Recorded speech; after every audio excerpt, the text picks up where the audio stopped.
दोस्तों, तो अब हम लोग देखने वाले हैं force due to continuous charge distribution. अच्छा, इसमें हम लोग ज्यादा कुछ नहीं करेंगे। ग्रेविटेशन की तरह यहां पर भी हम जानते हैं जो यहां के रिलेटेड हर क्वेश्चन में बेसिकली हमें इंटीग्रेट करना पड़ता है, क्योंकि कूलॉम्स लॉ जो है वो केवल और केवल हमारा पॉइंट चार्जेस के लिए वैलिड है, जबकि अगर कंटिन्यूअस बॉडी है तो we have to basically integrate हर क्वेश्चन में। तो सिंपल क्वेश्चन के थ्रू इसको हम समझते हैं, ठीक है। ज्यादा दिमाग लगाने की कोई जरूरत नहीं है यहां पर। तो एक सिंपल क्वेश्चन है, मान लो मेरे पास एक रॉड है, ठीक है। ये वाले रॉड पे चार्ज है Q और इसका लेंथ है L, और यहां से R दूरी पे मेरा एक चार्ज रखा हुआ है, पॉइंट चार्ज Q0। तो सवाल बहुत सिंपल है, फाइंड फोर्स ऑन Q0, ठीक है। तो सिंपली ऑब्वियस सी बात है, हमें एक एलिमेंटल टुकड़ा काटना पड़ेगा जिसको हम पॉइंट चार्ज की तरह कंसीडर कर सकते हैं। तो क्या करेंगे, at a distance of x from here हम एक छोटा सा टुकड़ा काट लेते हैं ऑफ लेंथ dx, ठीक है। चार्ज पर यूनिट लेंथ कितना आएगा? चार्ज पर यूनिट लेंथ को हम लोग किससे रिप्रेजेंट करेंगे? यहां पर भी लैम्डा से ही रिप्रेजेंट करेंगे। That will be nothing but Q/L, right. So simple सी बात है, जो हमारा dq चार्ज आएगा that dq will be nothing but lambda dx। And obvious सी बात है, यहां पर हम इस df जो होगा, ये df हम निकालेंगे। सारे df हमारा सेम डायरेक्शन पे है, तो डायरेक्टली हम df को इंटीग्रेट कर सकते हैं। df का जो वैल्यू आएगा that will be equals to 1/4 pi epsilon naught Q0 into dq by x square, ये हमारे पास आ जाएगा। तो नेट फोर्स जो आएगा that will be equals to Q0 lambda by 4 pi epsilon naught dx by x square का integration. और इसको अगर हम इंटीग्रेशन देखें, we will start from R and will integrate up to R plus L। तो simple अगर हम ध्यान दें तो F हमारे पास आएगा Q0 lambda by 4 pi epsilon naught, इसका इंटीग्रेशन होगा 1/x माइनस 1/x, तो आ जाएगा 1/R minus 1/R plus L। So lambda into L is nothing but the total charge Q। तो मेरे पास फोर्स F जो आएगा that will be equals to Q0 Q by 4 pi epsilon naught R into R plus L, ठीक है। It's a very simple integration. मेरे ख्याल से वो समझ में आ चुका है। अगर सारे फोर्सेस सेम डायरेक्शन में है तो कंपोनेंट में तोड़ने का कोई जरूरत नहीं है। अगर अलग अलग डायरेक्शन में होगा तो इन दैट केस हमें कंपोनेंट पे तोड़ना पड़ेगा। तो इसी का एक भाई क्वेश्चन देख लेते हैं जल्दी से। मेरे पास एक रिंग है जिसका चार्ज है Q, इसका रेडियस है A, और यहां पर एक चार्ज रखा हुआ है Q0 at a distance of R, ठीक है। तो इन दोनों के बीच का फोर्स निकालो। ये वाला जो Q0 है इसके ऊपर फोर्स निकालो और कमेंट करो कोई मैक्सिमा मिनिमा है या नहीं है। तो सिंपली क्या करेंगे, यहां पर एक dq टुकड़ा काटेंगे और उसके कारण जो फोर्स होगा वो df इस तरफ होने वाला है। जो मैग्नीट्यूड वाइज हमारे पास df होगा that will be equals to 1/4 pi epsilon naught Q0 dq, और ये वाला जो डिस्टेंस है this is a, this is r, this is perpendicular, it will simply come out to be equals to a square plus r square. But ये वाला df को हम directly integrate नहीं कर सकते हैं क्योंकि यहां पर जो है हमारे लिए डायरेक्शन इंपॉर्टेंट है। तो ये वाला df को हम दो कंपोनेंट पर रिजॉल्व कर लेंगे। ये वाला एंगल थीटा है तो ये वाला एंगल भी थीटा है। जो ये वाला कंपोनेंट है ध्यान दो, यहां का टुकड़ा काटने पर वो कैंसिल आउट हो जाएगा। जो काम का कंपोनेंट है वो तो हमारा केवल और केवल एक्सियल कंपोनेंट ही है। तो जो हमारा डीएफ एक्सियल होगा that will be nothing but DF into cos theta. And cos theta का वैल्यू अगर मैं देखूं, this is r by under root a square plus r square. So dfa will be equals to 1 by 4 pi epsilon naught q naught r a square plus r square to the power 3 by 2 into dq. बाकी सारी चीज integration के respect में constant है। Simply integration dq का होने वाला है, that is nothing but the total charge in the ring. So जो हमारा फोर्स आएगा FA that will be equals to Q naught Q by 4 pi epsilon naught R A square plus R square to the power of 3 by 2, right? So this is the net force that is acting between the two. And यहां पर अगर हम ध्यान दें, R equals to 0 पर जो हमारा axial force आएगा that axial force will be equals to 0, and R tending to infinity पर ये वाला टर्म प्रैक्टिकली R स्क्वायर बन जाएगा, यानी पूरा जो बन जाएगा वो R क्यूब बन जाएगा। R by R cube is nothing but R square, जो कि होना भी चाहिए था। बहुत दूर से देखूंगा ये रिंग एक प्रैक्टिकली हम एक पॉइंट चार्ज नजर आएगा, और पॉइंट चार्ज के बीच में इनफाइनाइट सेपरेशन में फोर्स डेफिनेटली 0 होती है। तो हमारा जो FA होगा that will also tend to 0। तो अगर मैं फोर्स वर्सेस R का ग्राफ ड्रॉ करूं, जैसे कि हम लोगों ने दो चार्ज के लिए देखे थे, ठीक है, मैं राइट हैंड साइड को पॉजिटिव मान रहा हूं तो लेफ्ट हैंड साइड ऑटोमेटिकली हमारा नेगेटिव आ जाएगा। तो फोर्स का जो शक्ल होगा वो हमारा कुछ इस प्रकार से होने वाला है। 0 से चालू होकर 0 पर खत्म होगा, बीच में कहीं पर मैक्सिमा आएगा, एंड यहां पर भी हमारा 0 से चालू होकर 0 पर खत्म होगा। ऑब्वियसली बात है, नेगेटिव R के लिए फोर्स जो होगा वो मेरा टुवर्ड्स लेफ्ट होगा, तो इसलिए मैंने फोर्स को नेगेटिव लिया हूं। तो we will going to get a graph like this.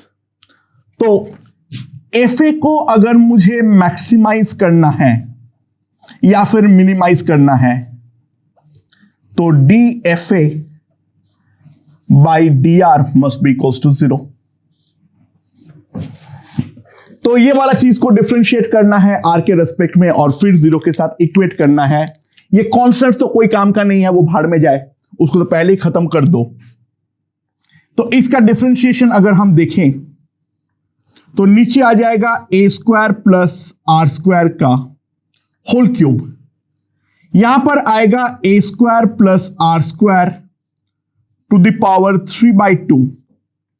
R का डिफरेंशिएशन 1 माइनस इसका differentiation 3 by 2 A square plus R square to the power half, अंदर का differentiation 2R into R, that must be equals to 0।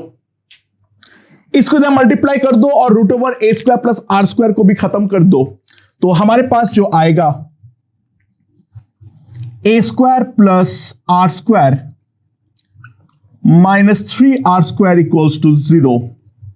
तो R हमारे पास आ जाएगा plus minus A by root 2। तो एक जगह पर मैक्सिमा आएगा, एक जगह पर मिनिमा आएगा। मैग्नीट्यूड वाइज तो दोनों ही मैक्सिमा है, केवल डायरेक्शन के कारण हम देख पा रहे हैं एक मैक्सिमा आ रहा है और एक मिनिमा आ रहा है। तो दोस्तों ये सिंपल एनालिसिस हम पहले भी कर चुके हैं, ग्रेविटेशन में भी किए हैं, दो चार्ज के लिए भी किए हैं, तो कोई अलग एनालिसिस तो डेफिनेटली नहीं होने वाला है। एक और क्वेश्चन करते हैं, लेट्स सी। मान लो हमारे पास एक रिंग है, ठीक है, ये वाले रिंग में जो चार्ज है वो चार्ज है हमारा Q, और इसका रेडियस जो है दैट इज ए। ठीक है, समझ में? Now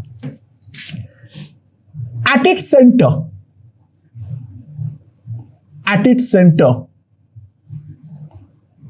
a point charge Q naught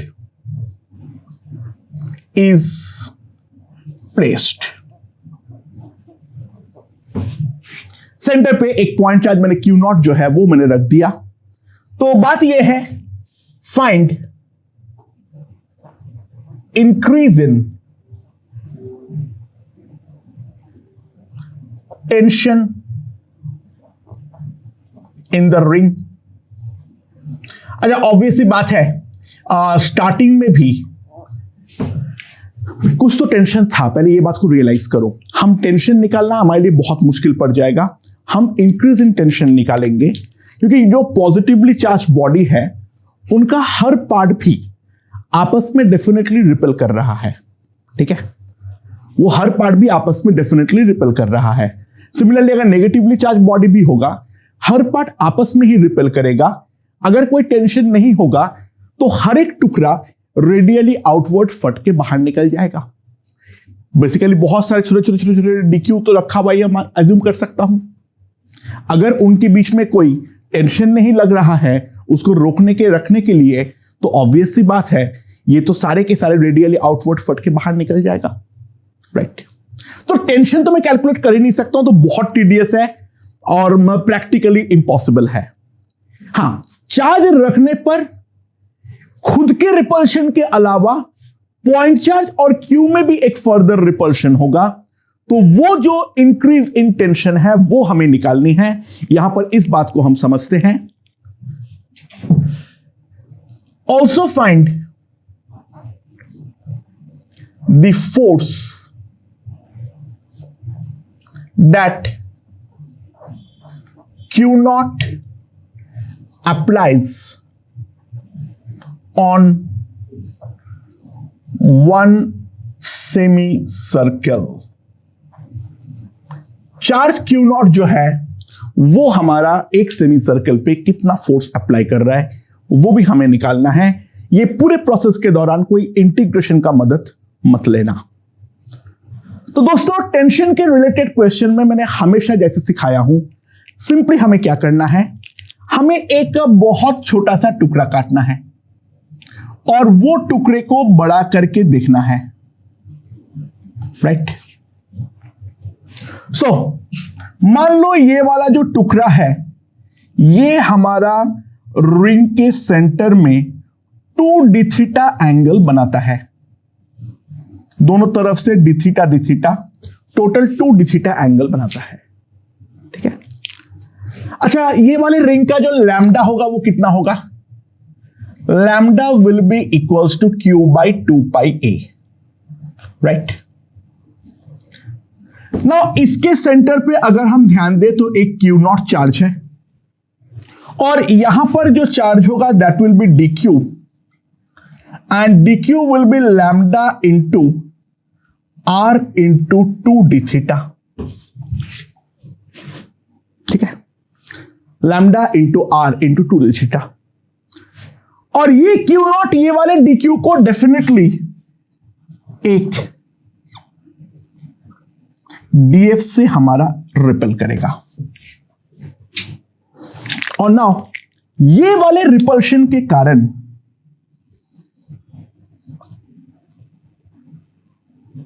obviously बात है, इसको रोकने के लिए इसके साइड वाले टुकड़े ऐसे tangentially delta T additional tension apply करेगा।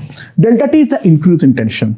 एब्सोल्यूट टेंशन में तो बाकी जो पूरा रिंग है उसके जो इस खुद के ऊपर जो रिपल्शन है वो भी हमें कंसीडर करना पड़ेगा, and that will be a very very very very tedious job। ठीक है, so forget about it, let's forget about it। अच्छा, यहां पर अगर मैं कंपोनेंट पे रिजॉल्व करूं, ये d थीटा है तो ये d थीटा है, this is also d theta and this is also d theta. तो अगर मैं देखूं तो 2t into sin d theta equals to df, that is 1 by 4 pi epsilon naught into q naught dq lambda a into 2 d theta, that divided by ये distance जो है that will be a square. अच्छा, for a very small value of theta sine d theta को मैं obviously d theta लिख सकता हूं. So this is gone. So 2 को भी काट दो. Tension T will be Q naught by 4 pi epsilon naught lambda by a. ये हमारे पास आ जाएगा. एंड लैम्डा बाई ए अगर मैं ध्यान दूं तो मेरे पास कितना आ जाएगा? यहां पर अगर हम ध्यान दें तो कितना आ जाएगा मेरे पास? This will be equals to Q naught, ठीक है, 8 pi square epsilon naught into A square. So that will be the value of delta T. ठीक है, यहां पर भी 2 डेल्टा टी लिख दो. ये हम डेफिनेटली लिख सकते हैं, राइट. सो डेल्टा टी का वैल्यू जो है वो हम लोगों ने निकाल लिए हैं. So the first part of job is done. हमारा जो टेंशन इंक्रीज करेगा that will be by an amount of Q naught 8 pi square epsilon naught into A square. मेरे ख्याल से ये हमें समझ में आ चुका है. अच्छा, now consider a semi circle. ठीक है. अच्छा, ऑब्वियस सी बात है, ये वाला जो डेल्टा टी है वो हमारा हर पार्ट पे इंक्रीज हुआ है.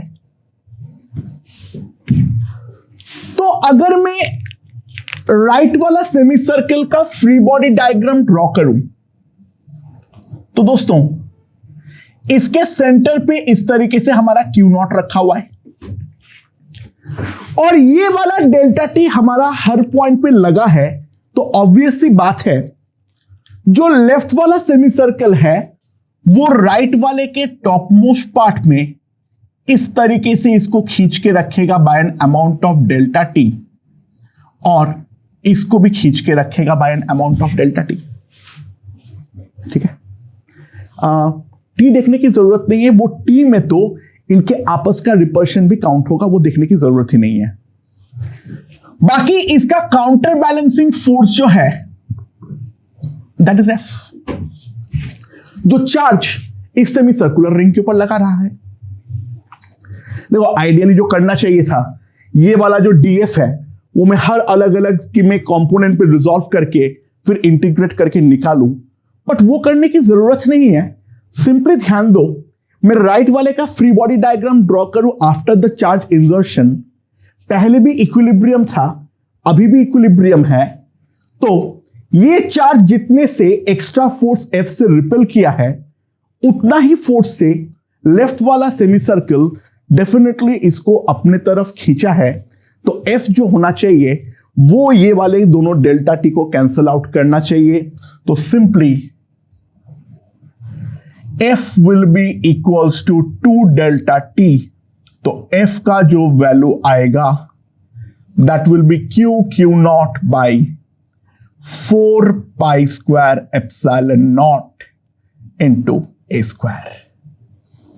This is the force that the central charge applies on one semicircle of the ring. So कुल मिला के मुद्दे की बात यहां पर समझ में आ गई होगी.